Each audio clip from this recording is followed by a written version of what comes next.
मैं अध्यात्म गुरु महामंडलेश्वर स्वामी कृष्णानंद श्रीधाम वृंदावन से सभी को आज गुरु पूर्णिमा की बहुत बहुत बधाई देता हूँ, बहुत बहुत शुभकामनाएं देता हूँ। आज आषाढ़ शुक्ल पक्ष की पूर्णिमा है। आज के दिन व्यास पूर्णिमा गुरु पूर्णिमा मनाई जाती है, क्योंकि आज के ही दिन श्री कृष्ण द्वैपायन व्यास जी का अवतार हुआ था, इसलिए इसको गुरु पूर्णिमा के नाम से मनाया जाता है। और भगवान श्री कृष्ण जो हैं वो जगत गुरु हैं। कृष्णम द्वैपायनम वंदे, कृष्णम वंदे जगत गुरुम। तो और व्यास जी भी आदि गुरु हैं, जिन्होंने संपूर्ण वैदिक वांग्मय लिखा है। चारों वेद, उपनिषद, 18 पुराण, वेदांत, महाभारत, संपूर्ण जितना भी शास्त्र है वो सब वेद व्यास जी के द्वारा ही प्रणीत है। इसलिए वेद व्यास जी जो हैं वो आदि गुरु कहे जाते हैं। इसलिए आज के दिन व्यास पूर्णिमा भी कहते हैं, गुरु पूर्णिमा भी कहते हैं। देखिए, आज के दिन सभी शिष्य जो है गुरु की शरण में जाकर के ज्ञान प्राप्त करते हैं, उनके चरणों का पूजन करते हैं। ये गुरु पूर्णिमा पूरे भारतवर्ष में मनाई जाती है और जहाँ जहाँ सनातनी हिंदू रहते हैं पूरे विश्व में मनाई जाती है। लेकिन श्रीधाम वृंदावन का विशेष महत्व है, क्योंकि यहाँ पर जगत गुरु भगवान श्री कृष्ण का अवतरण हुआ था। कृष्णम वंदे जगत गुरुम। और यहाँ भागवताचार्यों की ये भूमि है, संतों सदगुरुओं की भूमि है। इसलिए वृंदावन में देश विदेश से लोग आते हैं। आज लाखों की संख्या में लोग आकर के अपने अपने गुरुओं का पूजन करते हैं। और गुरु में 2 अक्षर होते हैं। गु शब्दस्तु अंधकार स्यात्, रु शब्दस्त निरोधका। अंधकारम निरोधत्वात् गुरुरित्य विधीयते। अज्ञान रूपी अंधकार जो हृदय में है उसका निवारण करके ज्ञान रूपी प्रकाश से प्रकाशित कर दे, उसको गुरु कहते हैं। गुरु में 2 अक्षर हैं, गु और रू।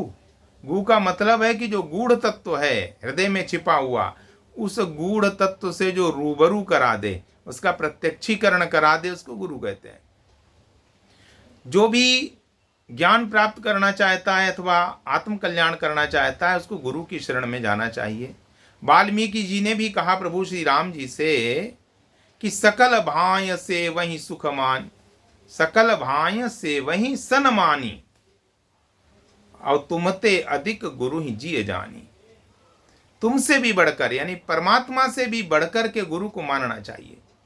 बृहदारण्यक उपनिषद कहता है कि तद विज्ञानार्थम गुरुमेवाभिगच्छेत समित पाणि श्रोत्रियम ब्रह्मनिष्ठम। जो श्रोत्री और ब्रह्मनिष्ठ गुरु है उसके पास में शिष्य को समित पाणी होकर के हाथ में समिधा लेकर के जाना चाहिए। नतमस्तक शरणागत होकर के समर्पित भाव से जाना चाहिए।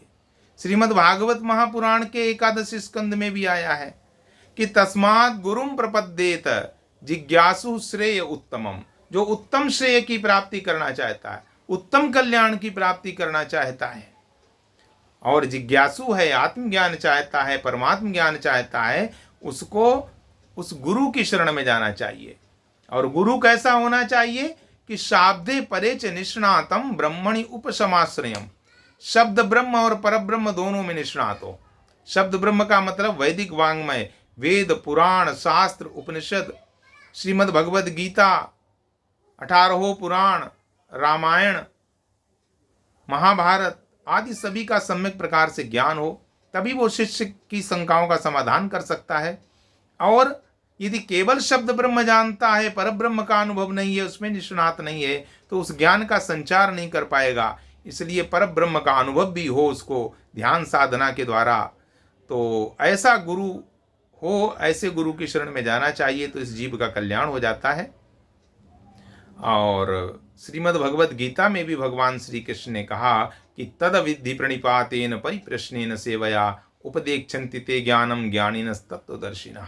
तत्वदर्शी ज्ञानी गुरु के शरण में जाना चाहिए।